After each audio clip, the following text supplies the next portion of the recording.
내 이름은 최건우, 30세, 기혼자다. 건설 현장에서 일하다 사고로 인해 크게 다쳤고 입원 치료를 받아야 하는 처지가 되고 말았다. 불행 중 다행이라면 부상은 순조롭게 회복됐고 이대로라면 일상생활을 회복하는 데는 큰 어려움이 없을 거라고 들었다. 하지만 후유증이 남게 된 나에게 아내 한진자는 지금까지 한 번도 본 적이 없었던 차갑고 냉정한 태도로 나를 대했다. 빈손으로 병실로 들어온 아내에게 나는 애써 평상시보다 더 밝게 말을 걸었다. 나 이제 퇴원이 별로 안 남았어. 퇴원만 하면 뭐해. 어차피 목발 짚고 다녀야 되는데. 나한테 일부러 보여주려는 듯이 한숨을 크게 내쉬었다. 요즘 아내는 계속 이런 식이다. 그러더니 아내는 내 상태에 대해서는 한마디도 안 물어보고 상관없는 옆집 여자 흉만 실컷 보다가 가버렸다. 어쩔 수 없지. 하루아침에 가장이 다쳐서 수입이 없어지니까 스트레스가 쌓일 수도 있겠지. 곧 괜찮아질 거야. 최대한 긍정적으로 생각하려고 노력했다. 하지만 내가 퇴원하고 집으로 돌아온 후로도 아내의 태도는 여전히 냉랭했다. 당신 현장에 복귀할 가능성 없다고 했던 말 진짜야? 이 얘기는 벌써 수도 없이 반복했던 말이었다. 내 입에서도 한숨이 나오려고 하는 걸 간신히 참고 차분하게 대답했다. 당신한테는 면목 없고 미안한 마음뿐인데 보다시피 이 다리로는 도저히... 나는 마치 증명이라도 하듯이 기부스를 동여맨 한쪽 다리를 내보였다. 더 이상 건설 현장에서 일하긴 힘들 것 같고 잘 된다는 보장은 없지만 다른 쪽으로 일자리를 알아보려고. 당신처럼 3류 대학 출신에 나이도 벌써 30인데 취직이 말처럼 그렇게 쉬울 것 같아? 월급 깎이면 생활비 줄여야 하고 그럼 생활 수준 낮아질 거고 나들 어떻게 그러고 살라는 거야? 미안한 건 나도 아는데 나라고 현실을 모르는 건 아니다. 취직은 쉽지 않을 거고 대학 졸업하고 첫 직장이었던 건설회사와 같은 수준의 월급을 기대한다는 건 불가능에 가까운 일이다. 어느 날 화장실에 갔다가 나왔는데 군뱅이가 따로 없어. 얼른 비켜. 나더러 화장실을 어떻게 가라는 거야? 미안. 다리를 다친 후 화장실 다니는 것조차 힘든 일이 됐는데 화장실 앞 좁은 복도에서 아내에게 야단을 맞는 것도 일상이 됐다.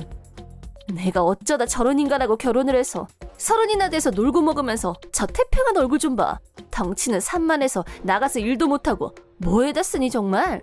일도 못하는 그 덩치에 이제 집안에서 걸리적거리기밖에 더해? 아내의 폭언을 들으며 나도 뭐라고 대꾸하고 싶었지만 가정으로서 수입이 없는 건 사실인지라.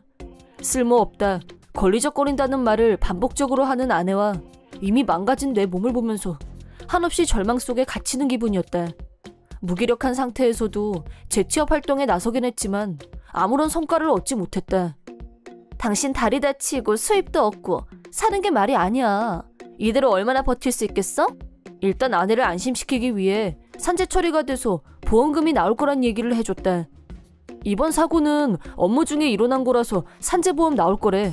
그리고 그동안 모아둔 돈도 좀 있잖아. 그래, 모아둔 돈 좀 있지. 근데 30살부터 집에서 놀고 있는데 그 돈으로 몇 년이나 버티겠니? 이제 그 정도 계산도 안 되니 넌?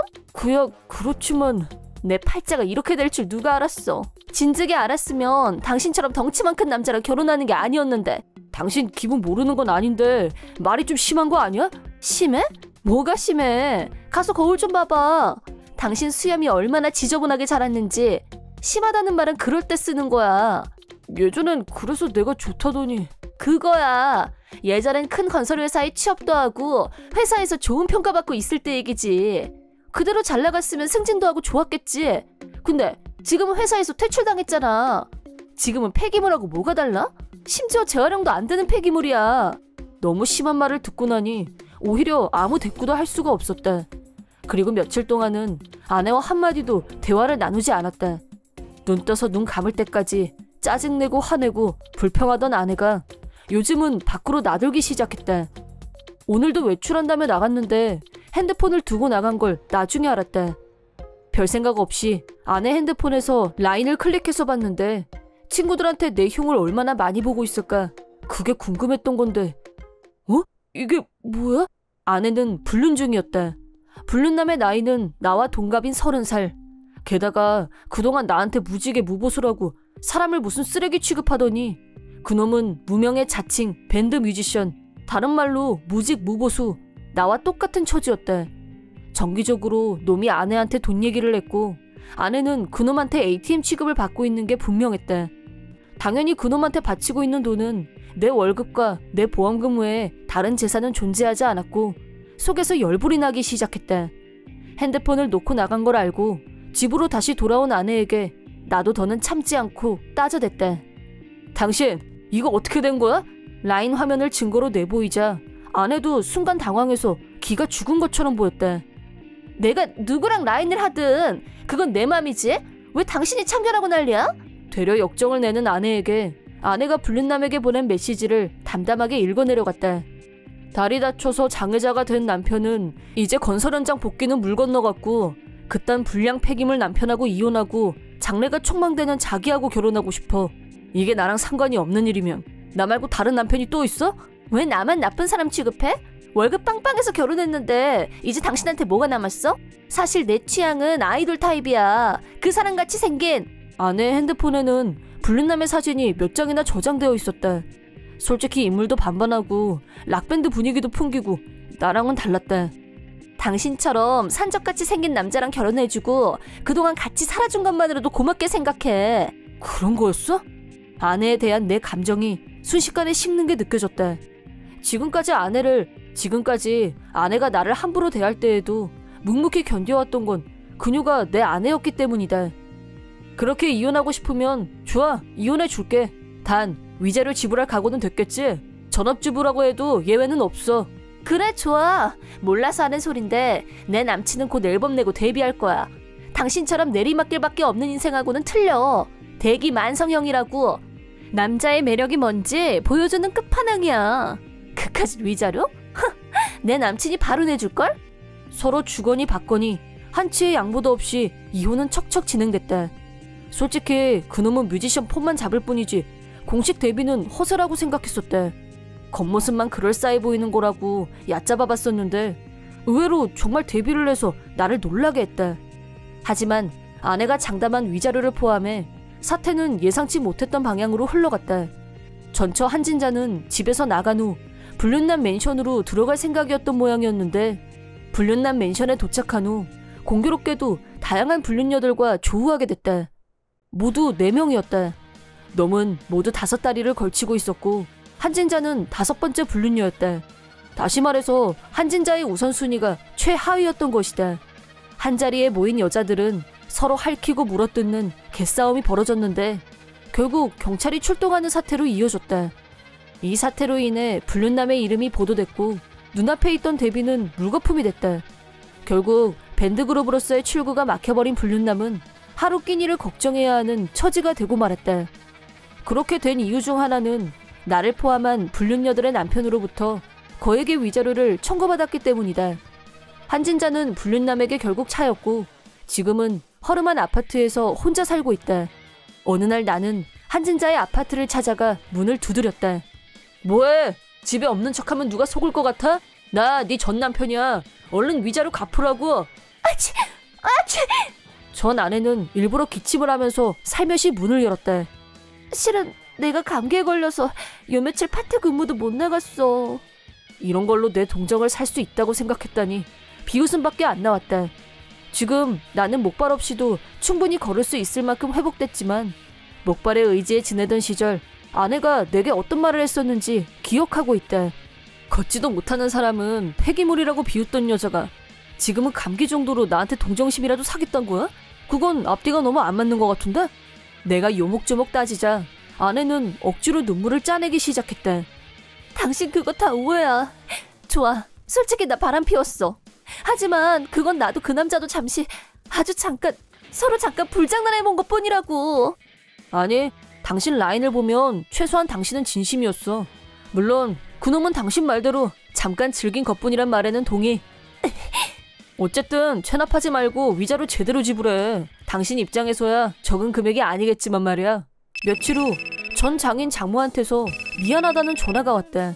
이혼 문제에 대해서는 자기가 직접 말하겠다고 해서 알겠다고 하고 뒤로 물러나 있었는데 분위기를 보니 아마도 이혼의 핵심 사유가 뭔지 알아낸 것 같았다. 명절이 되어 평소처럼 친정에 갔던 한진자는 바로 집에서 쫓겨났다고 한다. 더구나 친정 동네엔 일하다 장애를 입은 남편을 내팽개치고 딴 남자를 만난 막장녀, 악녀라는 소문이 걷잡을 수 없이 쫙 퍼져서 친정 주변은 얼씬도 못하게 됐다고 한다. 이제 친정 출입은 불가능할 듯. 나는 전에 다녔던 건설회사에서 사장님의 특별 배려로 하청업체에서 사무직 일을 하게 됐다. 또 새 직장에서 아주 훌륭한 한 여자를 만나 지금은 더없이 행복한 나날을 보내고 있다. 위자료를 다 받은 후로는 한진자와 연락 한 번 한 적이 없었는데 새 여친과 길을 가다가 우연히 한진자와 마주쳤다. 그런데 다리를 다쳤는지 목발을 짚고 불편하게 걸어가고 있었다. 난 그런 그녀를 보면서도 동정심이 1도 생기지 않았다. 내 이름은 정우생, 아내가 있는 남자로 결혼한 지 몇 년이 지났다. 무슨 이유인지 아내는 아이를 원하지 않았고 그래서 아직 아이가 없다. 저렇게 예쁜 아이를 왜 너무 갖고 싶은데. 하지만 내가 낳을 수도 없고 당사자인 아내가 아직 일러 라고 하는데 어찌할 방법이 없었다.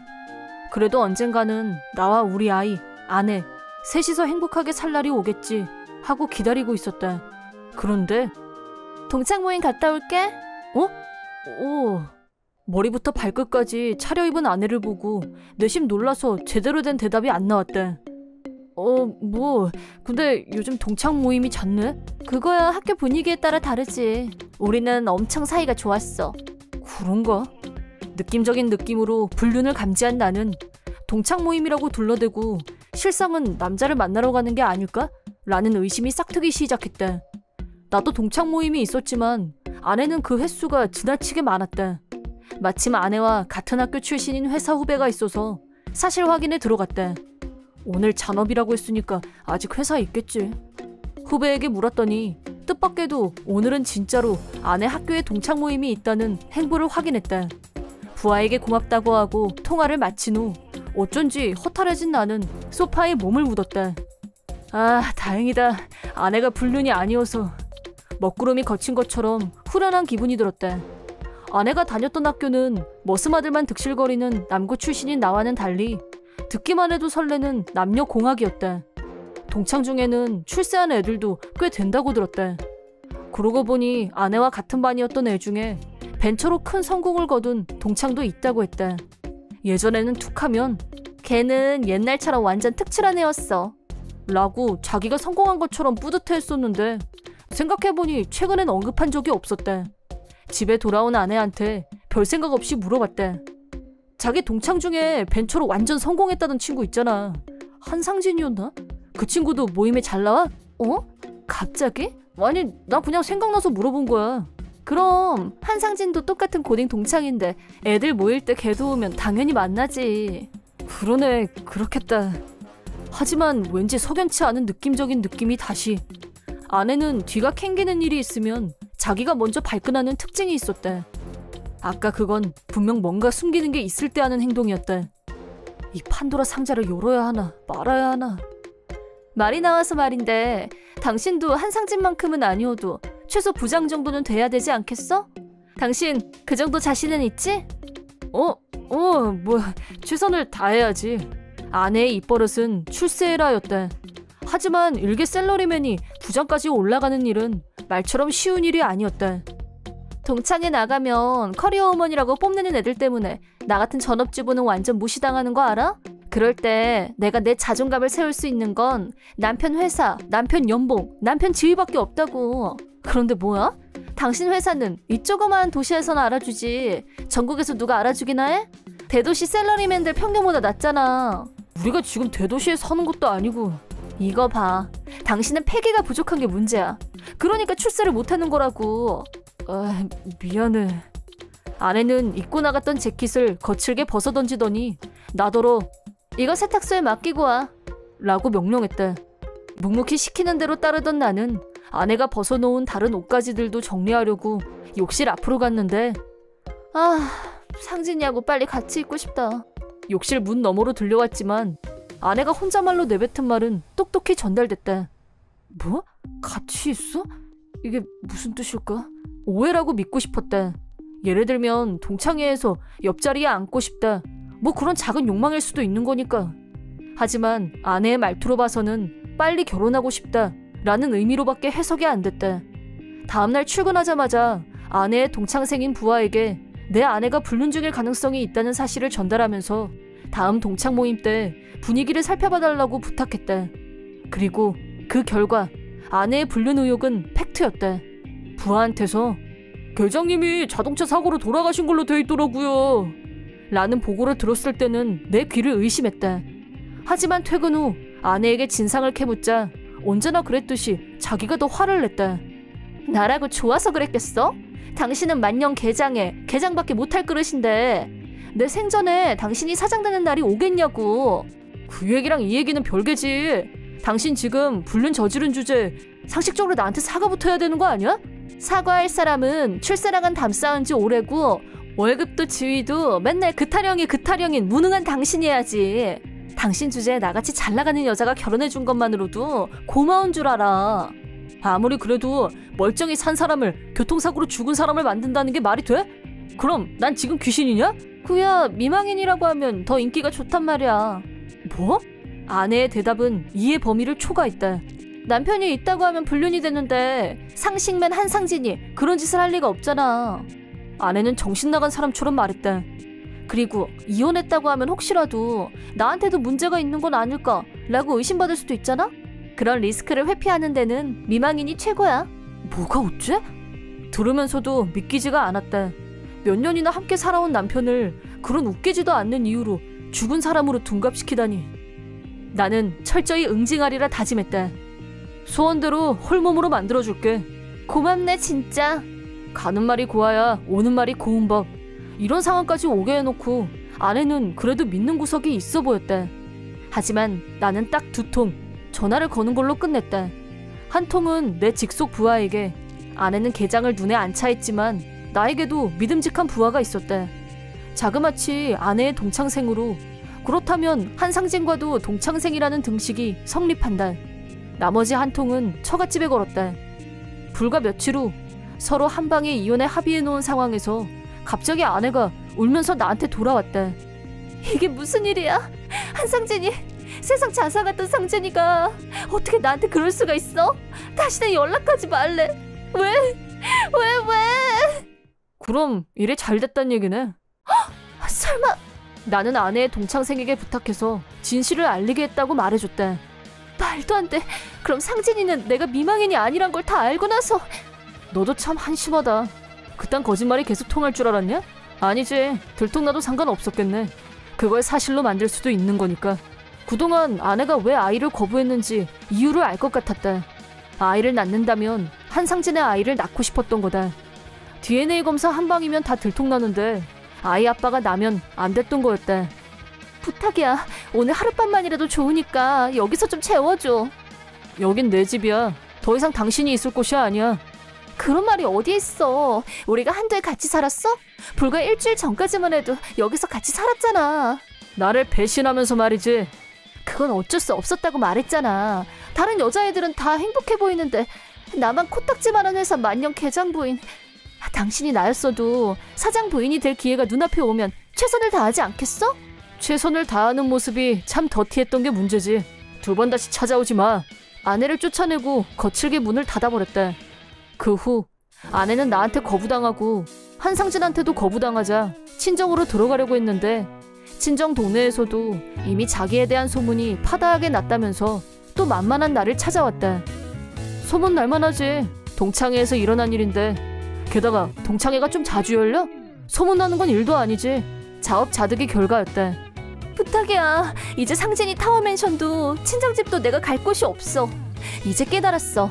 바로 여기가 내가 있을 곳이고 가장 아늑한 내 집이란 걸. 착각 그만. 넌 이제 나랑 상관없는 사람이야. 아니야. 우리 아직 정식으로 서류 접수 안 했잖아. 그러니까 나 아직 당신 아내고 여긴 내 집이기도 해.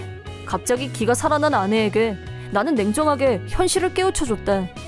이혼 사유는 아내의 불륜이고 이혼 소속을 밟아달라고 변호사한테 일임해뒀어. 뭐? 잘가 미망인. 아니지 참. 그냥 돌싱 아줌마. 그리고 다시 조용히 문을 닫았다. 그 일이 있은 후 몇 년이 지났다. 나는 같은 회사 동료였던 지금 아내와 결혼했고 아이도 태어나고 행복한 가정을 다시 이뤘다. 전처였던 그 여자는 아직도 제가 미망인이거든요 라는 병적인 거짓말을 만나는 남자들마다 하고 다니면서 어떻게든 남자를 잡으려는 모습이 추하기 그지없다는 소문이 몇 년이 지난 지금도 여전히 결혼을 못하고 있는 걸 보면 여전히 들통이 나고 버림받는 일을 반복하고 있는 게 분명했대. 이젠 정말 이혼 경력이 있는 그냥 아줌마라고 불릴 나이가 된 전처를 생각하면 불륜을 알게 됐던 당시의 분노는 떠오르지도 않고 그냥 헛웃음만 나올 뿐이다. 내 이름은 유도희. 남편 한진상과 둘이서 살고 있다. 남편과의 사이는 좋은 편이지만 결혼 초부터 시댁 식구들한테는 줄곧 거부감을 느껴왔다. 추석이나 설에 시부모님, 시누이 부부, 그리고 시누이 조카와 같이 보내는 시간은 내게 있어 고문을 연상시켰고 겨우 1년에 2번 얼굴을 보는 건데도 스트레스에 시달렸다. 시댁 식구들은 어쩜 그렇게 하나같이 상식이 없는지, 그 중에서도 특히 시누이 아들인 재수는 오냐오냐 자라서 그런지 초등학교 3학년이나 됐는데도 해도 되는 행동과 해서는 안 되는 행동도 구분을 못했다. 설 연휴라 오래간만에 시댁에 갔더니 시누이 아들이 집안을 정신없이 뛰어다니고 있었다. 아줌마, 아저씨 왔네. 호칭이 틀렸잖아. 삼촌하고 외숙모가 왔다고 해야지. 아, 개짜증. 시누이 아들의 과격한 인사를 받자 그 자리에서 집으로 돌아가고 싶어졌다. 테이블에 둘러앉아서 다 같이 식사를 하고 있었는데 시누이 아들이 지저분한 얘기를 꺼내고 음식 가지고 장난치고 난리 부르스를 치다가 나중에는 제사 음식에까지 손을 대고 함부로 먹고 가지고 놀고 개판이었다. 그런데도 어느 어른 하나 주의를 주는 사람이 없었고 그 모든 걸 보고 있자니 짜증지수가 급상승했다. 식사가 끝난 후 식탁을 정리하고 있었는데 뭔가 기분이 이상해서 시누이 아들을 봤더니 내 가방에서 멋대로 지갑을 꺼내더니 돈까지 꺼내고 있었다. 원래 재수없어. 돈도 많으면서 세뱃돈은 겨우 10,000원밖에 안 주고 짠순이 아줌마. 당황스럽기도 하고 화도 나고 당장이라도 폭발해버릴 것 같았는데 시누이와 시부모들은 웃으면서 내 말이 라면서 장단이나 맞추면서 야단칠 생각도 안 했다. 이 일만큼은 도저히 그냥 넘어갈 수 없었고 내가 시누이 아들한테 따끔하게 한마디 했다. 남의 지갑에 함부로 손대는 거 아니야. 헐, 아직 애라서 그런 걸 가지고 너도 참. 여보, 쟤는 아직 애가 없어서 뭘 몰라서 그래. 그러자 그때까지 가만히 있던 남편은 입을 여는가 싶더니 나를 어이없게 만들었다. 처음엔 내 편을 들어주려니 하고 기대했었는데 그런 내 기대에 찬물을 끼얹는 망언을 입에 담았다. 지갑 좀 연 걸 가지고 애한테 싫은 소리라고 그래? 너 그렇게 넘어가주면 어디가 덧나? 마침내 인내심의 한계치를 넘은 나는 유독 검은띠라는 숨기고 있던 특기를 발휘해서 시댁 식구 전원을 한 사람씩 냅다 집어던졌다. 오랜 기간 유도로 단련된 나한테 업어치기 정도는 남자 어른이라고 해도 식은 죽 먹기였다. 간단하게 전원에게 손맛을 보여준 나는 살짝 흐트러진 옷매무새를 다듬고 단체로 충격받고 패닉 상태에 빠진 시댁 식구들을 한심한 눈초리로 내려다봤다. 아파!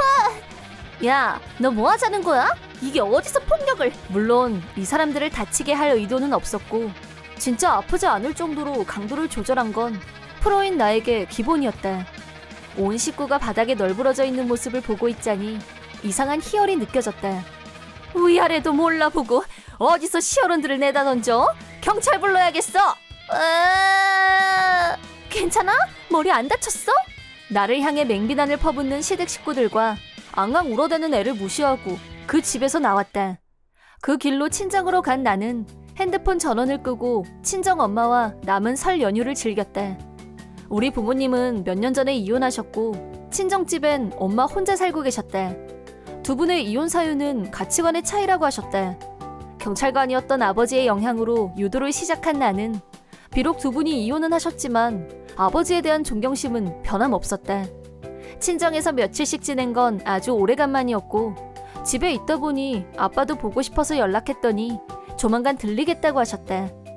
그날 저녁엔 엄마와 둘이서 오랜만에 같이 술도 마시고 하소연도 하고 얘기를 많이 했더니 피곤해서 바로 잠이 들었다. 다음날 초인종이 울리길래 아빠가 왔나 싶어서 바로 나갔는데 예상과는 달리 시어머니와 남편이었다. 시어머니는 문을 열자마자 소리를 지르기 시작했고 심지어 우리 엄마한테까지도 막대했다. 우리 채수가 너한테 폭행당하고 나서 PTSD 진단받고 학교도 못 간 거 알아? 내가 너 고소해서 깜방에 쳐넣을 거야. 당장 무릎 꿇고 사과해. 위자료 내놔! 정신 나간 사람처럼 흥분해서 계속 소리치는 시어머니를 나와 엄마는 그저 쳐다만 봤다. 우리 엄마 말 똑바로 들어. 나도 너랑 이혼할 거니까 위자료 준비해. 이혼하는 건 좋은데 변호사 앞에서 얘기해. 그리고 이렇게 막무가내로 소리치면 동네 민폐니까 그만 나가줘. 돌아가라고 했지만 시어머니는 들은 채도 하지 않았다.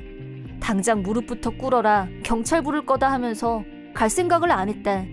그 상태가 1시간 정도 계속됐을 때 다시 초인종이 울렸다. 현관문을 열었더니 이번엔 아빠가 사천왕에 버금가는 험상궂은 표정으로 서 있었다. 아빠 성격에 밖에서 방금 한 얘기를 다 들었다면 남편은 이제 죽은 목숨이다 싶었고 도망쳐! 라고 소리쳤다. 하지만 그럴 새도 없이 아빠는 순식간에 남편을 들어올려서 이 자식이 감히 내 딸한테! 라고 소리치며 엎어치기로 바닥에 내동댕이 쳤다. 시어머니는 놀라서 남편을 버려두고 혼자 도망쳤고 남편은 일어서지도 못하고 있었다. 나중에 알고 보니 엄마가 몰래 아빠한테 SOS를 보냈었다고 한다. 나는 어질러진 방안을 정리했고 엄마와 아빠는 남편을 무릎 꿇게 하고 설교를 시작했다.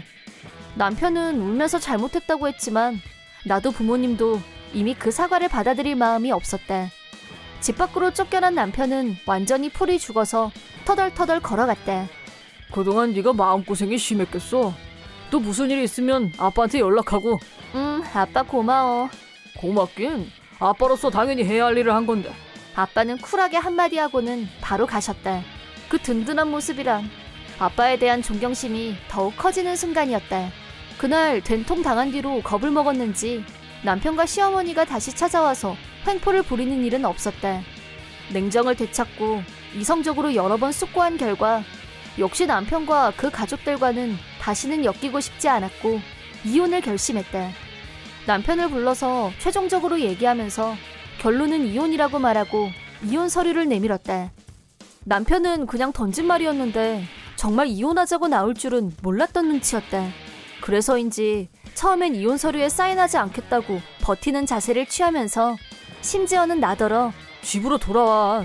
그만 화해하고 우리 다시 잘 지내자. 라는 망언을 물론 거절했다. 자그마치 신년벽두에 내 남편이 얼마나 무개념한 인간인지 깨달았는데 어림없는 소리. 이혼할 결심에 추호의 흔들림도 없던 나는 버티기로 나오는 남편에게 변호사를 선임하겠다고 선언했다. 구제의 현실을 깨달았는지 남편은 마지못해 사인을 했고 다음날 구청에 가서 바로 접수시켰다. 이어서 아빠한테 변호사를 소개받고 똑부러지게 재산분할을 받아낸 뒤 이혼이 성립됐다. 이혼 후 당분간은 엄마 집에서 지내면서 새로 일자리도 찾았고 새 출발을 위한 리셋 준비를 끝냈다. 새 직장, 새 일에도 적응이 되어갔고 충실한 시간을 보내고 있던 어느 날 아빠와 저녁 약속이 있어서 서둘러 나왔는데 회사 앞에 눈이 익은 차 한 대가 안을 들여다보자 역시나 운전석에는 전 시누이가 있었대. 시누이도 나를 발견하고 차에서 내리더니 성큼성큼 내 앞으로 걸어와서는 멱살을 붙잡고 폭언을 쏟기 시작했대. 진정하세요. 사람들이 봐요. 지금 그딴 게 문제야? 네가 감히 우리 재수한테 손찌검을 해? 걔가 그때 일로 충격받아서 몸이 말이 아니야. 체육 수업을 앉아서 참관만 하고 있다고. 전 나름 조절해서 가볍게 던진 거예요. 이혼했다고 다 끝이라고 착각하지 마. 위자료 1억 내놓을 때까지 물고 늘어질 거니까. 글쎄요, 그게 뭘 근거로 위자료로 1억을 달라는 건지 어이가 없어서 듣고만 있었는데 그때 아빠가 나와 만나기로 한 약속 시간에 나타났다. 당장 그 손 좀 치워줄래? 위풍당당한 풍채의 아빠가 무서운 얼굴로 노려보자 시누이는 그 표정이 사색됐다. 위자료 어쩌고 한 거 같은데 그쪽 아들이 우리 딸 지갑에서 돈을 훔치려고 했다면 그건 절도 아닌가? 그러니까 아빠의 근엄한 태도를 보고 위축된 시누이는 갑자기 꿀먹은 벙어리가 됐다. 여기서 내 딸한테 되지도 않는 협박할 시간에 집에 가서 아들 교육이나 똑바로 다시 해. 시누이는 겁에 질려서 벌벌 떨면서 차에 올라탔고 부랴부랴 도망쳤다. 그날을 마지막으로 시누이도 두 번 다시 내 앞에 얼쩡거리는 일은 없었다. 언제 어디서나 내가 곤란할 때 나타나서 나를 구해주는 정의의 사자, 나의 슈퍼맨 우리 아빠. 몇 년 후 소문으로 듣자 하니 신우의 아들은 중고등학교에 올라간 후 소매치기를 밥 먹듯이 하는 상습범이 됐고 몇 번이나 발각돼서 경찰에 넘겨졌다고 한다. 전 신우이는 남편한테 당신이 애를 오냐오냐 키워서 애가 이 모양 이 꼴이 된 거잖아 라고 책임을 전가했고, 신우이는 그 말을 그대로 전 시부모에게 돌려주면서 가족 전체가 니 탓 내 탓하면서 개싸움이 벌어졌다고 한다. 전 남편이 중재를 하려고 했지만 한 번 벌어진 가족 싸움은 봉합이 안 됐고 서로 등을 돌리고 말았다. 결국 신우이는 이혼 후 싱글마더가 됐고 소매치기 상습범, 아들 뒤치다꺼리를 혼자서 하다가 노이로즈에 걸렸다나 뭐라나. 마침내 삐뚤어진 아들을 바로잡고자 야단을 쳤지만 이미 때를 놓친 지 오래였다. 야단을 맞아본 적이 없는 전 시누이 아들에겐 오히려 역효과만 부추겼고 전 시누이는 자신의 무능함을 통감해야만 했다. 나는 실패한 결혼 생활 동안 몰상식한 인간들의 끝판왕을 보면서 인간 불신에 빠져 있었지만 그나마 이혼 후에는 그런 사람들 때문에 쓸데없는 스트레스를 받지 않아도 돼서 정말 다행이라고 생각하고 있다. 이 일을 교훈 삼아 다음 연애를 할 때는 그 가족들까지 면밀히 살펴야겠다고 꾹꾹 머릿속에 새겨넣었다. 그리고 내가 가장 힘들 때 항상 옆에서 나에게 힘이 되어준 부모님께 효도하는 좋은 딸이 되어야겠다고 다짐해본다. 결혼 2년 차에 접어들었을 때 아내의 갑작스럽고 충격적인 커밍아웃이 있었다. 아내가 대학생일 때 다른 누구도 아닌 내 친아버지와 2달 정도 불륜관계였던 것이었다. 나의 뇌세포가 전력을 다해 입력을 거부했고 아내에게 몰래카메라냐고 물었다. 나와 아내는 어려서부터 같은 동네에 살았고 같이 놀던 소꿉친구였다. 사춘기가 되면서 서로 대면대면해졌고 고등학교 졸업 후 나는 서울에 있는 대학에 진학했다. 그때는 서로 이메일도 전화번호도 모를 정도로 완전한 타인이었다. 하지만 아내는 그 무렵 어려서부터 좋아했던 내 친아버지에게 고백을 했고 불륜관계를 맺었다.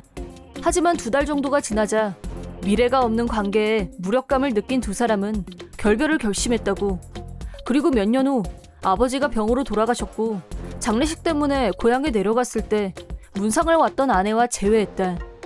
우리는 옛날 얘기를 하면서 서로 반가워했고 아이디와 전화번호를 교환한 후 그 뒤로 자주 안부를 묻는 사이가 됐다.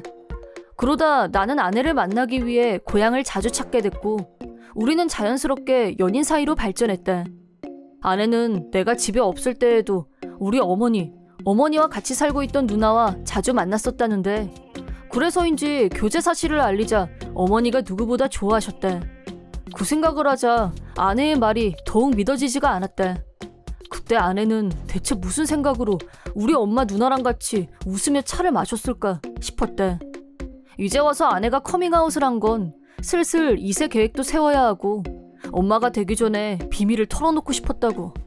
무덤까지 가지고 가려고 했지만 죽을 때까지 숨겨야 하는 비밀이 있다는 게 너무 힘들었다는 게 그녀의 변명이었다. 충격이 너무 커서였는지 몰카 발언 이후 아무 말도 못하고 있었는데 아내가 어머님하고 언니한테도 잘 말할게 라고 하는 바람에 다시 충격을 받았다. 곧바로 그 의견에 반대했다. 안 돼. 왜? 설명. 그렇구나. 아니야, 그래도 할래. 안 돼. 돌고 다시 돌고. 아내는 비밀을 털어내고 속이 후련해질지 모르겠지만 우리 어머니 입장에서는 이미 지나간 일이라고는 하지만 남편의 배신, 불륜을 뒤늦게 알게 되고 게다가 그 불륜 상대가 자기 아들하고 살고 있는 며느리가 되는 거라고 몇 번이나 강조했다. 그러자 아내는 불만 있는 얼굴이었지만 알았다, 말 안 하면 되지 않냐 라고 대답했다. 일단 이 얘기는 자고 나서 다시 천천히 하기로 마무리를 지었다. 아내, 어디가? 같이 자자 라는 발언은 못 들은 척하고 차박을 했다. 차 안에 눕자 지금껏 느껴보지 못했던 표현할 수 없는 감정이 머릿속을 마구 헤집고 다녔다. 어째서 저 여자는 저렇게 태평할 수가 있을까? 불륜이란 단어만으로도 난리가 날 판에 그 상대가 친아버지라니 이런 폐륜이 어떻게. 속에서 구역질이 올라왔다. 그날 밤은 한숨도 못 자고 다음 날에도 토할 것처럼 울렁이는 속을 다독이며 출근길에 나섰다. 이럴 땐 미친 듯이 일에 집중하는 게 최고라는 생각에 잔업까지 할 생각이었는데 누나한테서 전화가 걸려왔다. 누나가 전화하는 일은 좀처럼 없었기 때문에 불길한 예감이 쓰나미로 몰려왔다. 그리고 역시 슬픈 예감은 틀린 적이 없었다. 어제 내가 그렇게 안 된다고 몇 번이나 주의를 줬는데도 불구하고 아내는 기어이 어머니와 누나한테도 자백만행을 저지르고 만 것이다. 전화기에 대고 노발대발 화를 내는 누나한테 일단 집으로 가겠다고 말하고 정신없이 달려갔다. 영혼이 가출한 듯한 어머니와 대성통곡하는 아내, 성난투우처럼 마구 돌진하는 누나와 그런 누나의 마지막 순간을 사생결단으로 맡고 있는 투우사 매형. 이럴 줄 뻔히 알고 그렇게 일렀는데 아내는 대체 왜 막무가내인 건지, 그런데 뭘 잘했다고 지가 울고 있는지 모든 게 뒤죽박죽이었다. 내가 집에 오자 긴급 가족회의가 열렸는데 맙소사, 어머니는 이미 예전에 아버지의 불륜 사실을 알고 있었다는 새로운 고백이, 나와 누나는 그 일 자체를 모르고 있었기 때문에 다시 한번 멘붕이 왔다. 당시 어머니는 다행인지 불행인지 나도 누나도 학업 때문에 서울로 가고 없었기 때문에 우리가 걱정하지 않게 불륜 사건은 불문율에 붙이기로 하고 아버지에게 한 번의 기회를 주고 가정을 지키기로 하셨다고 했다. 당시 불륜 사실을 인지했지만 몸도 마음도 피곤했고 솔직히 불륜 얘기는 입에 담기도 싫어서 상대가 누군지까지는 알려고 하지 않았었다고 한다. 당연히 아버지는 불륜 상대가 누군지 밝히지 않았고 말 그대로 무덤까지 비밀을 가지고 간 것이다. 그런데 이 시점에서 아내가 자백 테러를 저지른 것이다. 그동안 어머니, 누나, 그리고 아내는 같이 쇼핑하고 점심 먹고 누가 보면 딸인 줄 알 정도로 사이가 좋았다. 그래서 어머니와 누나가 느낀 충격과 배신감은 말로 다 할 수 없을 거라고 짐작이 간다. 불륜 당사자인 또 한 사람, 아버지는 이미 이 세상 사람이 아니었고 따지고 화내고 원망하고 싸우는 것도 불가능했다. 물론 아버지도 자기 불륜 상대였던 애가 장차 자기 아들하고 사귀고 결혼까지 할 거라고는 감히 상상도 하지 못했겠지만 말이다. 그 후 결론부터 말하자면 나는 아내와 이혼했다.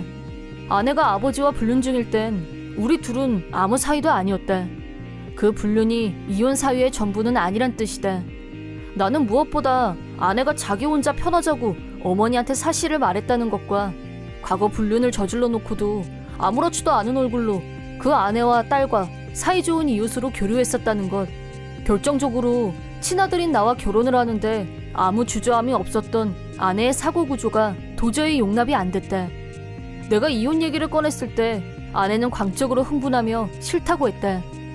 왜 이혼이야? 나는 이제야 마음의 짐을 내려놓고 이제부터 진짜 행복해질 준비가 됐는데 왜 지금 이혼을 하자는 거냐고 라면서 광분했지만 아버지와 불륜을 저지른 시점에서 이미 우리 가족의 행복을 짓밟은 거나 마찬가지였고 또다시 어머니를 절망의 나락으로 떨어뜨려 놓은 주제에 어디서 감히 행복을 운운하는 건지.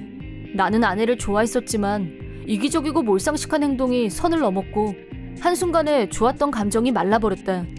아내의 자백으로 인해 어머니는 아버지의 불륜을 피눈물을 삼키며 용서했던 일을 후회하게 됐고 그때의 상처에 더 큰 난도질을 당했다. 누나는 부숴버릴 거야 라며 분노했다. 그 심정은 100% 동감한다. 배신도 이런 배신이 없는 마당에 화를 안 내면 그게 더 비정상일 것이다. 무엇보다 아내는 무슨 생각으로 커밍아웃을 할 생각을 한 건지 도무지 이해가 안 됐다. 어머니를 향해 과거 당신 남편과 불륜 관계였습니다 라고 말한 후에도 여전히 좋은 고부관계를 유지할 수 있을 거라고 진짜 그렇게 생각했다는 건가? 내가 집에 도착했을 때 아내는 누나한테 엄청난 비난을 듣고 엉엉 울고 있었는데 아내의 짧은 생각으론 아버지는 이미 저 세상 사람이고 솔직하게 과거를 털어놓은 것뿐인데 자기가 왜 이렇게까지 욕을 먹어야 하는지 이해가 안 갔던 모양이었다. 그 정도 자기 객관화도 안 되는 여자와 나는 왜 결혼을 했을까? 이제는 나도 내가 정상인지 의심스럽다. 하지만 현실적으로 아내가 아버지와 불륜관계였던 건 3년 전 일이라 위자료조차도 청구할 수 없었고 이혼을 하면서도 아버지와의 불륜에 대해서는 아무런 조치도 할 수 없었다. 나는 대학 졸업 후 지금 회사에 입사했는데 회사도 안정적이고 연봉도 전혀 불만이 없었다. 따라서 아내도 전업주부로 아무 불편 없고 여유 있는 생활을 해왔었다. 아무리 바보여도 그런 편한 생활을 그냥 놓치기는 싫었을 거고 끝까지 이혼은 못한다고 버텼다. 아내는 자기는 불륜에 관한 일을 숨김없이 털어놨고 이제 자기한테는 아무런 죄도 남지 않았고 잘못한 게 없다고 계속 주장했기 때문에 어쩔 수 없이 처갓집에 연락했다. 어려서부터 알던 사이인지라 부모님들끼리도 당연히 오랫동안 알고 지낸 사이였는데 자기들 딸이 바깥사돈과 불륜 관계였다니 얼굴이 창백하게 질려서 싹싹 빌었다. 그리고 나는 불륜이 사실로 밝혀진 이상 결혼 생활을 계속해 나갈 자신이 없다고 솔직하게 심정을 밝혔다. 자네 심정은 충분히 이해하네. 따지고 보면 말하고 나면 다 끝날 거라고 생각한 내 딸한테 문제가 있지. 이혼 문제는 내가 책임지고 처리하겠네. 자꾸한 사돈 어른께도 심심한 사과를 올립니다. 라고 우리 가족을 향해 진심으로 사죄하셨다. 불륜 문제는 아내뿐 아니라 같이 동조한 아버지한테도 똑같이 책임이 있다. 그것만큼은 모두 머릿속으로 알고 있을 거라고 생각한다. 하지만 그런 일이 있었으면서도 아무렇지도 않게 우리 가족과 친분을 다지고 그 아들인 나와 결혼한 아내의 이해불가 행동에 장인 장모도 할 말을 잃은 모습이었다. 아내는 그런 와중에도 이혼하면 난 한번 실패한 사람이 되잖아. 솔직하게 말했는데 내가 왜 나쁜 사람 취급을 받는 건데? 라면서 난리를 쳤지만 얼마 후 책임지겠다던 장인은 이혼 서류에 아내의 사인을 받아내셨고 덕분에 이혼을 할 수 있었다. 그리고 계속 같은 곳에 살면 보기 싫어도 마주치게 되는 일이 많을 거라며 최소한 그런 일은 피할 수 있도록 아내를 바다 건너 친척집으로 보내버렸다고 하셨다.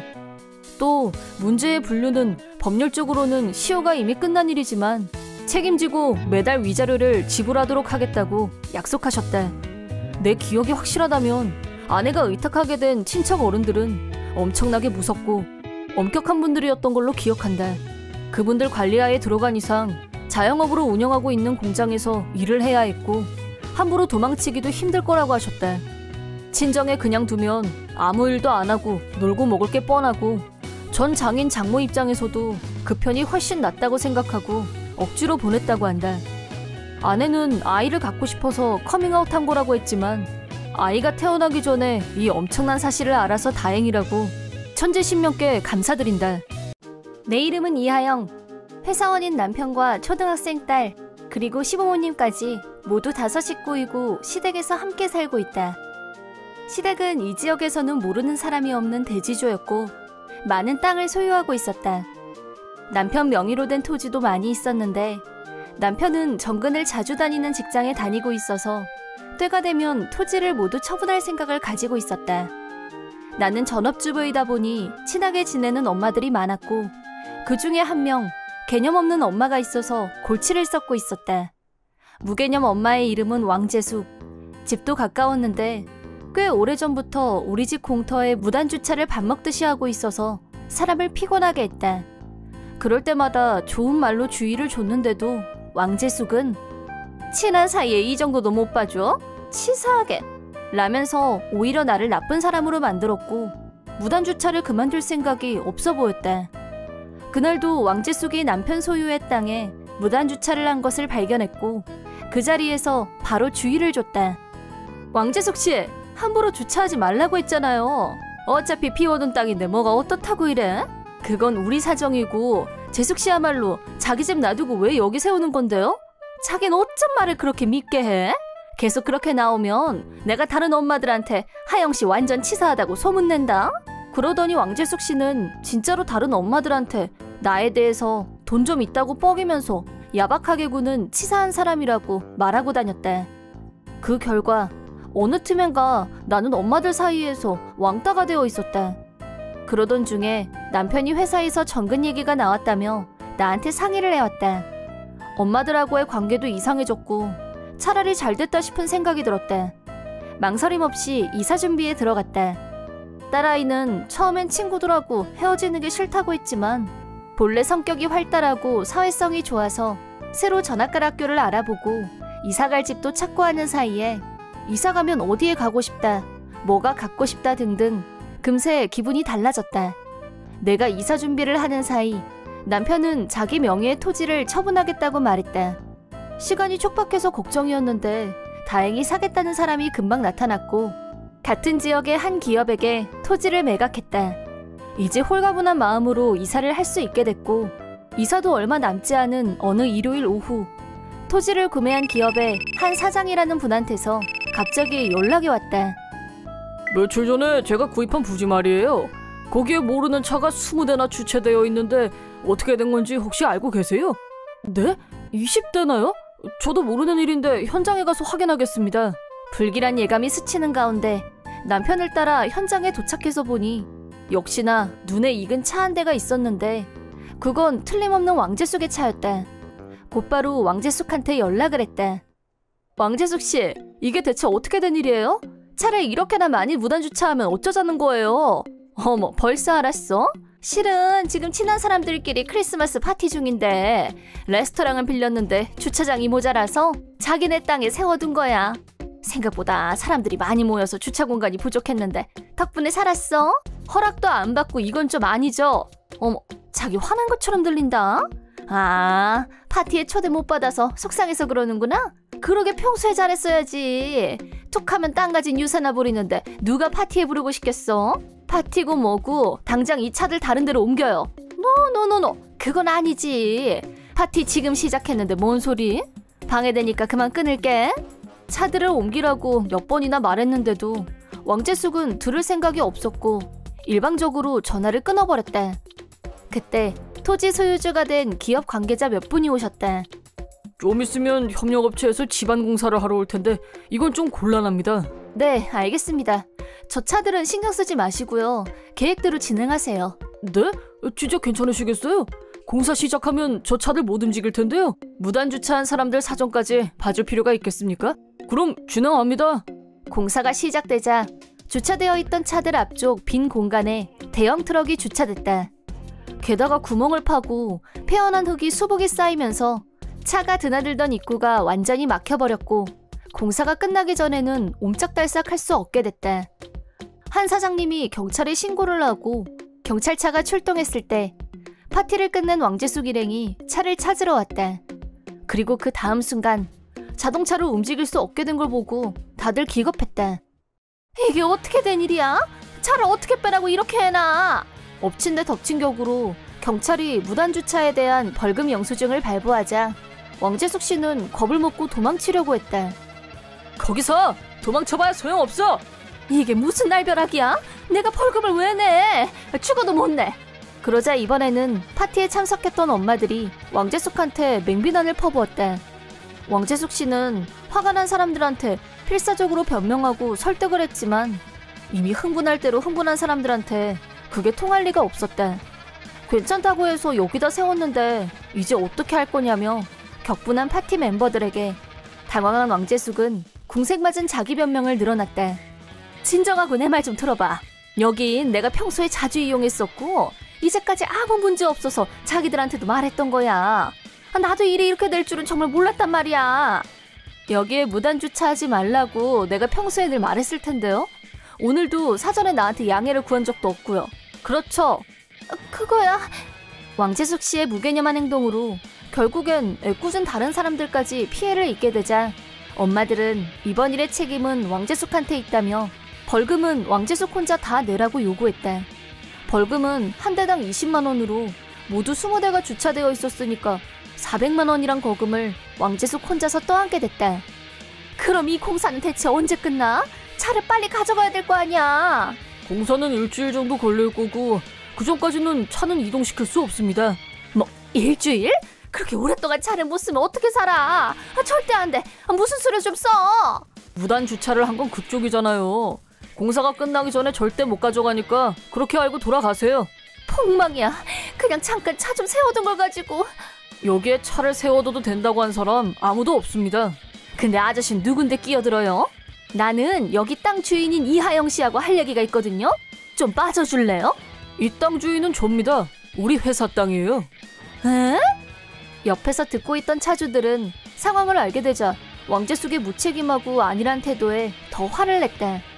차를 쓸 수 없게 된 것에 대한 책임은 당연히 왕재숙 씨가 져야 한다며 내일부터 어떻게 할 건지 대책을 내놓으라고 요구했다. 경론 끝에 공사가 진행되는 일주일 동안은 렌터카를 이용하기로 결론이 났고 물론 모든 비용은 왕재숙 씨가 책임지고 지불하기로 합의를 봤다. 막대한 비용이 추가됐지만 전업주부인 왕재숙 씨가 혼자서 해결할 수 있는 능력이 없었고 어쩔 수 없이 남편한테 사실대로 털어놓게 됐는데 얘기를 듣고 화가 난 남편은 꼴도 보기 싫다면서 집을 나가버렸다고 한다. 며칠 후 무단주차에 관한 일련의 일은 현 소유자인 한 사장님과 경찰에 맡기고 우리는 평소와 다름없이 이사 준비를 하며 보내고 있었다. 그런데 분노로 악에 바친 왕재숙 씨가 우리 집으로 쳐들어왔다. 이하영 씨! 집에 있지? 문 열어 빨리! 왕재숙 씨, 무슨 일인데 이렇게 큰 소리를 내는 거예요? 옆집에 민폐니까 진정해요. 어떻게 된 건지 말해봐. 거기 자기네 땅 아니었어? 서로 다 아는 사이에 무단주차라고 신고하는 법이 어디 있어. 당장 내 돈 돌려내. 그 땅은 다른 사람한테 팔았기 때문에 우리랑은 상관없는 일이에요. 뭐, 땅을 팔아? 네, 그 땅은 지금 그 회사 소유지예요. 자기네 땅에 모르는 사람이 무단주차를 했는데 경찰에 신고하는 건 당연한 일 아니겠어요? 내가 현실을 알려주자 왕재숙 씨도 더는 할 말이 없었는지 그대로 돌아갔다. 그 후 왕재숙 씨는 남편이 집에 안 들어온다며 주위 사람들한테 하소연을 하고 다닌단 말을 들었는데 파티한다고 모였다가 경찰이 출동한 일이 소문이 나면서 더 이상 왕재숙 씨를 친구로 대하려는 사람은 없었다. 가까이 지내던 사람들이 주변에서 사라지자 왕재숙 씨는 언제나 혼자 지내는 처량한 신세가 됐고 그런 그녀 옆에 오려는 사람은 아무도 없었다. 나는 시댁에서 나와 남편 정근지로 무사히 이사를 마쳤고 새로운 곳에서 새로운 일상이 시작됐다. 아는 사람 하나 없는 곳에서 혼자서 적응해 나가는 것에 대해 불안한 마음도 있었지만 그동안 왕재숙 씨하고 얽혔던 트러블을 생각하면 오히려 지금이 더 평화롭게 지낼 수 있을 것 같다는 기대가 생긴다. 앞으로는 누구와 사귈 때 좀 더 신중하게 생각이 통하고 소통이 잘 되는 사람들과 친분을 맺어야겠다는 생각뿐이다. 내 이름은 아름. 남편인 준하 씨와 단둘이 살고 있다. 밝은 성격인 남편과의 생활은 매우 즐겁고 부부 사이도 원만하다. 하지만 시어머니는 천진난만한 남편과는 정반대로 야같고 겉과 속이 다른 성격이다. 1년에 2번 정도 뵈는 시어머니의 시집살이가 너무나도 괴로웠다. 남편과 시아버님이 아무리 주의를 해도 시어머니의 심술은 고쳐지지 않았고 우리 둘 다 고민이었다. 그러던 어느 날 다음에 시집에 갈 때를 대비해 작전을 하나 떠올렸다. 그건 바로 어리버리한 척하는 작전이다. 원래 어리버리한 편인 나는 시어머니 앞에선 되도록이면 싹싹하고 똑똑하게 하려고 노력했다. 앞으론 그러지 않고 있는 그대로의 모습으로 정면 승부하기로 했다. 그러던 어느 날 제사가 있어서 시댁에 들리기로 했는데 가는 길에 차에서 시어머니에게 전화를 걸어 필요한 건 없는지 확인을 했다. 그러자 시어머니는 답지 않게 친절한 말투로 아무것도 필요 없으니까 그냥 와도 된단다 라고 말했다. 아무리 그래도 빈손으로 갈 수는 없으니 도중에 시어머니가 좋아하시는 한과를 선물로 사갔다. 여기 유명한 가게인가 봐. 엄마가 좋아하셔야 할 텐데. 좋아하시면 좋겠다. 시댁에 도착하니 시부모님 두 분이서 문 밖으로 마중을 와 계셨다. 기다리고 있었단다. 편히 쉬다 가거라. 먼저 제사상에 절부터 올리고 밥 먹자꾸나. 제사상 앞에 앉아서 절을 하려던 와중에 시어머니가 갑자기 말을 걸어오셨다. 세상에, 제삿날인데 아무것도 준비 안 한 거니? 이럴 때 제사상에 올릴 건 누가 말 안 해도 준비해야 되는 거야. 일부러 큰 소리로 그렇게 말하곤 비웃으셨다. 그러자 시어머니와의 전화를 바로 옆에서 들었던 남편이 거센 말투로 반론했다. 엄마가 필요 없다고 했잖아. 이런 건 며느리가 알아서 해야 되는 거야. 이 정도는 상식이라고. 그런 것도 모르면서 우리 집에 시집 온 거니? 가정교육을 제대로 못 받았구나. 시어머니는 나를 날카롭게 째려봤다. 그리고 나는 작전대로 하기로 했다. 엄마, 그렇게까진 말 안 해도 되잖아. 괜찮아. 그럼 이건 어떠세요? 내가 꺼내든 건 차 안에서 먹다 남은 감자 스틱. 다 안 먹고 남겨둬서 다행이다. 그걸 제사상에 올리고 한 번 더 절을 하니 보고 계시던 시아버지는 웃으셨다. 남편은 웃음을 참느라고 필사적이었다. 시어머니는 할 말을 잃고 멍하니 입을 벌리고 계셨다. 그 후에도 시어머니의 공격은 계속되었다. 아, 맞다. 이거 어머니 드시라고 사왔어요. 어머니 한가 좋아하시죠? 이게 뭐다니? 이렇게 싸 보이는 한가 본 적도 없다. 딱 없이 자란 애가 고를 만한 거구나. 그래도 여기 유명한 가게래요. 이런 가게의 이름 들어본 적도 없다. 듣도 보도 못한 소리 나왔고 정말 너란 애는 믿을 수가 없구나. 그 후에도 투덜투덜 불평만 하는 시어머니에게 나는 다시 한번 승부를 걸었다. 그러시구나. 마음에 안 드시면 도로 가져갈게요. 한과를 다시 가져오려고 하니 시어머니는 서둘러 막아서셨다. 됐어. 이미 가져온 거니까 두고 가거라. 아니에요. 억지로 안 드셔도 돼요. 저도 한과 좋아하니까 준하 씨랑 같이 집에서 먹으면 돼요. 됐으니까 두고 가래도. 안 그러셔도 되는데. 시어머니는 누가 봐도 당황하신 듯했다. 시어머니는 어떻게 해서든 나를 괴롭히기 위해서 이런저런 방법으로 시비를 거셨다. 하지만 나는 지지 않았다. 여기서 지면 앞으로도 시집살이가 계속된다고 생각하니 오기로라도 이겨야만 했다. 점심때가 되고 밥을 차리라고 하셔서 냉장고에 있는 걸로 만들기로 했다. 원래 요리는 잘하는 편이라 평소보다 분발하여 점심 식사를 만들었다. 요리를 완성하고 식탁을 차리니 시아버지가 매우 기뻐해 주셨다. 참 맛있겠구나. 요리사납셨구만. 아름이는 요리를 잘하거든. 맛도 최고로 맛있으니까 빨리 드셔보세요. 감사합니다. 다들 드세요. 점심을 먹기 시작하자 역시나 시어머니는 기다렸다는 듯이 심술을 부렸다. 싱거워서 아무 맛도 안 나네. 맛없어서 이런 걸 어떻게 먹으란 거야? 너 평소에 이걸 밥이라고 준하한테 먹이는 거야? 아내 자격도 없어. 엄마 그만 좀 해. 그러니까 말이야. 아까부터 불평만 하고 뭘 어쩌잔 거야? 난 사실을 말하고 있을 뿐이야. 너 간 맞추는 걸 못하는구나. 어쩜 이렇게 맛이 없니? 죄송해요. 그럼 이렇게 하세요. 그렇게 말하고 난 시어머님 밥그릇에 간장과 된장을 대충 퍼부었다. 그러곤 기가 막혀 하시는 시어머니에게 쐐기를 박았다. 그러시면 안 돼요. 다른 사람이 만든 건 맛있게 드셔야죠. 잘 먹겠습니다. 시어머니는 눈치를 보며 한 입 드시더니 크게 기침을 하셨다. 그리고 한동안 화장실에서 안 나오셨다. 화장실에서 나온 시어머니는 찍소리도 못하시곤 그 후로 2번 다신 심술을 부리지 않으셨다. 심술 맞은 시어머니를 물리친 나는 그날은 시댁에서 저녁까지 푹 쉬다가 가벼운 마음으로 집으로 돌아왔다. 집으로 오는 길에 차에서 남편과 나는 시어머니 얘기로 이야기가 끊이지 않았다. 진짜 아름이 너 대단해. 어리버리한 줄은 알았지만 이렇게까지일 줄이야. 나 웃음 참느라 죽는 줄 알았어. 여태까지 싹싹한 척 해온 내 잘못이었나 봐. 처음부터 있는 그대로 했으면 좋았을걸. 너한테 누가 이기겠어. 나 몇 번이고 엄마한테 한 소리 하려는데 끼어들 틈이 없던데? 그 마음만으로도 충분히 기뻐. 고마워. 그 후로 얼마 후 동서로부터 전화가 왔다. 동서와는 나이도 비슷하고 사이도 좋아서 자주 연락하고 지낸다. 그날 동서는 평소보다 심각한 말투였다. 무슨 일이야? 무슨 일 있으면 나한테 얘기해. 네, 사실 시어머니 때문에 좀...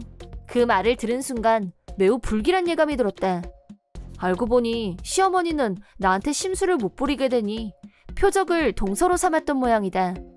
시어머니로 인한 스트레스 때문에 되도록 안 보고 싶었는데 이번 주말에 시댁에 가게 되었다고 한다. 또 괴롭힘 당할 생각을 하니 너무 힘들다고 동서는 얘기했다. 그리고 나는 내가 성공한 작전을 동서에게 얘기하여 똑같이 하라고 했다. 잘 되려나?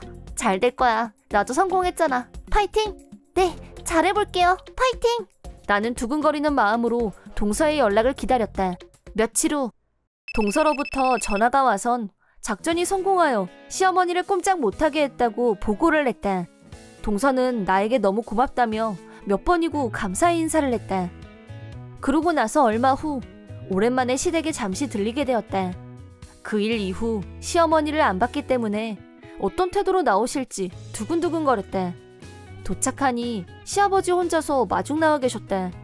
자세히 보니 뒷문으로 시어머니가 몰래 쳐다보고 계셨다. 어서 오거라. 엄마 왜 거기 있어? 어서 오거라. 그 후에도 시어머니는 서먹해 하시며 다 같이 거실에서 이야기를 나누고 있는데 아, 깜빡했다 라며 외출을 하셨다. 엄마 무슨 일 있어? 사실 요즘에 좀 이상하단다.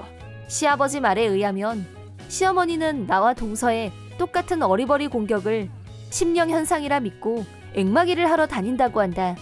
그리곤 더욱이 기가 세시던 시어머님은 자기가 며느리들을 괴롭혀서 저주를 받은 거라고 믿곤 아주 얌전해지셨다고 한다. 그 후로 시어머니는 우리가 시댁에 갈 때마다 매우 친절하게 대해주셨고 나를 배려해주시기도 하셨다. 그게 본심인진 모르겠지만 어쨌든 예전보다 잘 지낼 수 있게 되어서 다행이다. 시어머니는 나와 동서뿐만 아니라 다른 사람들에게도 심술을 안 부리게 되었고 주변의 친구들도 늘어서 성격도 밝아지신 것 같다. 나의 복수를 계기로 모두가 잘 지내게 되어서 정말 다행이다. 앞으론 시댁 식구들과의 사이를 더 깊여갔으면 한다. 내 이름은 이강희. 남편 왕진상과 유치원에 다니는 아들 인성이와 셋이서 살고 있다. 남편과는 2년 연애 끝에 결혼했는데 사귈 때는 전혀 몰랐었는데 결혼을 하고 보니 심각한 마마보이였다. 남편은 툭하면 시댁에 가자고 하는 사람이라 셋이서 시댁 나들이를 가는 일이 잦은 편이었는데 사실 시어머니와의 관계가 불편하다는 게 고민거리 중 하나였다.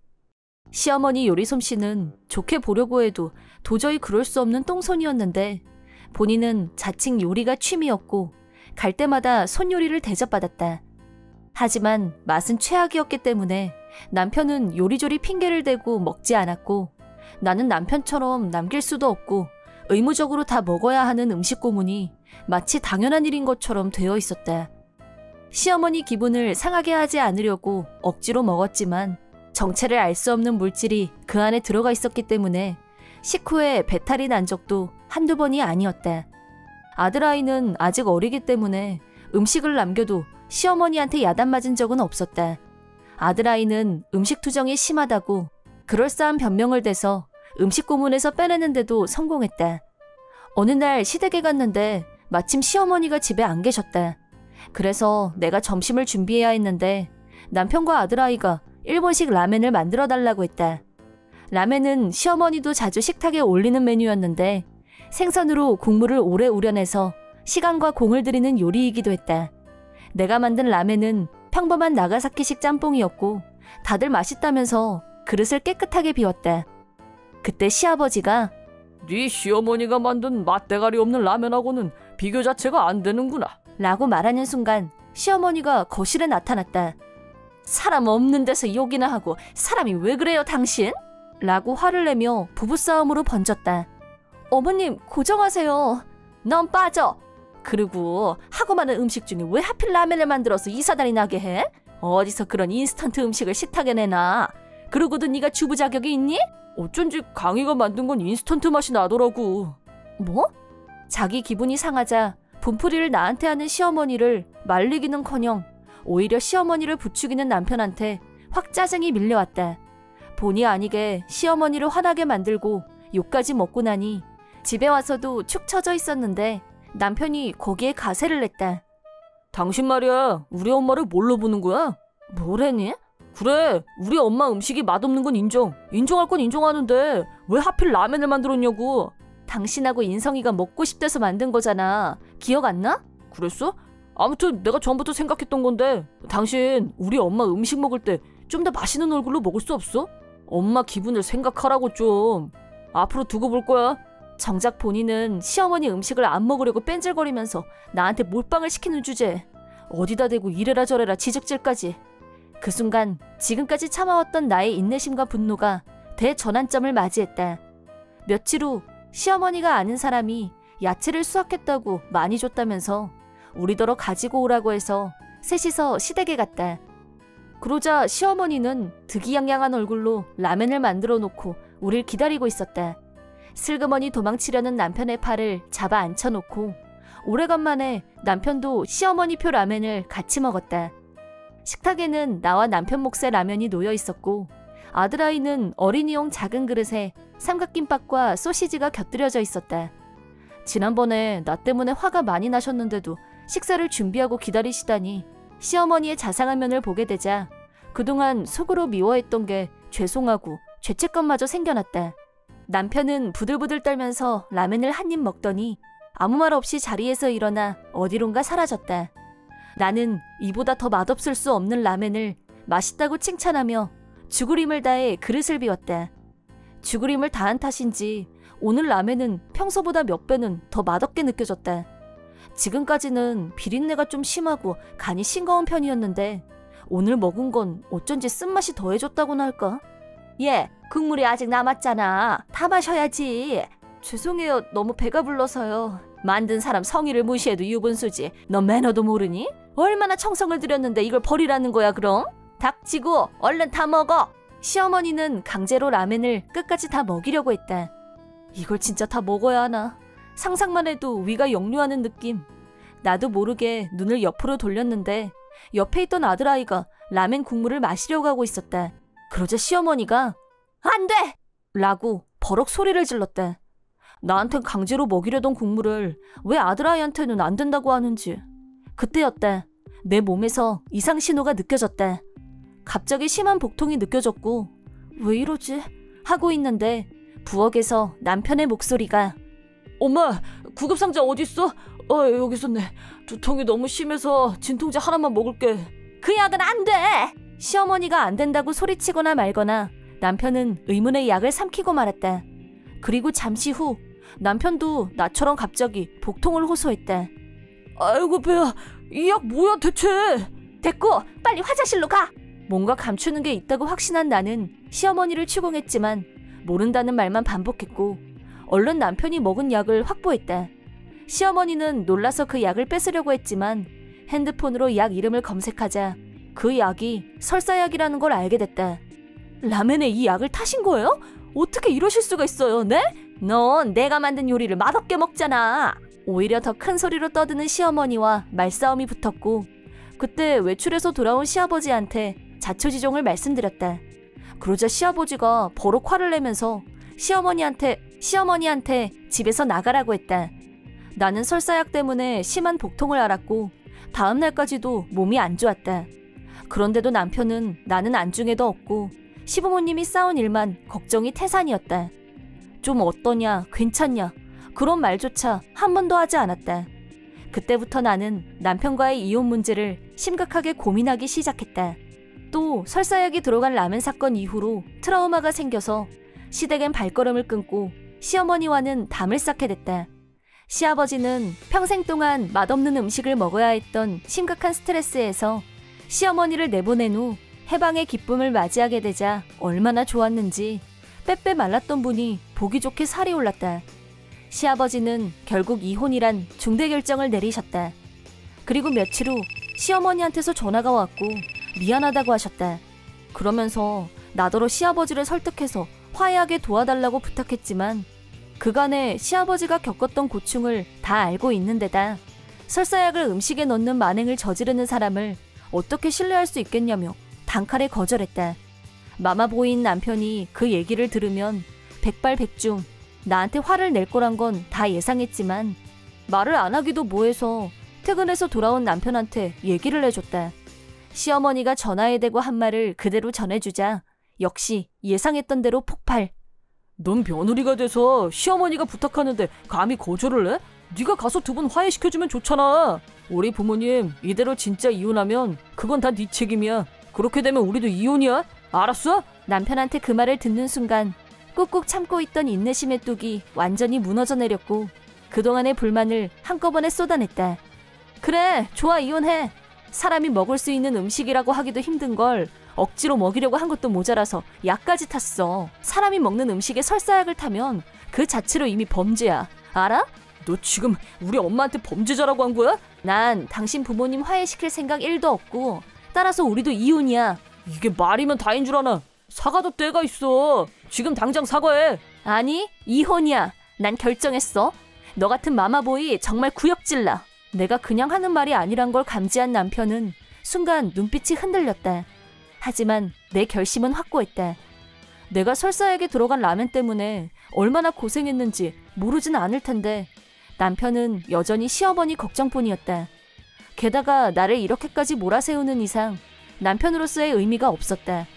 다음 날 정말 이혼 서류를 내밀자 남편은 잘못했다고 연신 빌었다. 하지만 나는 그 사과를 받아들이지 않았다. 이게 다가 아니라 시어머니를 상해죄로 고소할 생각이라고 말했더니 사람이 먹는 음식에 설사약을 넣으면 상해죄에 해당한다더라? 그래서 나 당신 어머니 고소할 생각이야. 뭐? 설마 그냥 하는 소리지? 엄마도 지금 후회하고 있어. 한 번만 너그럽게 이해해줘. 어?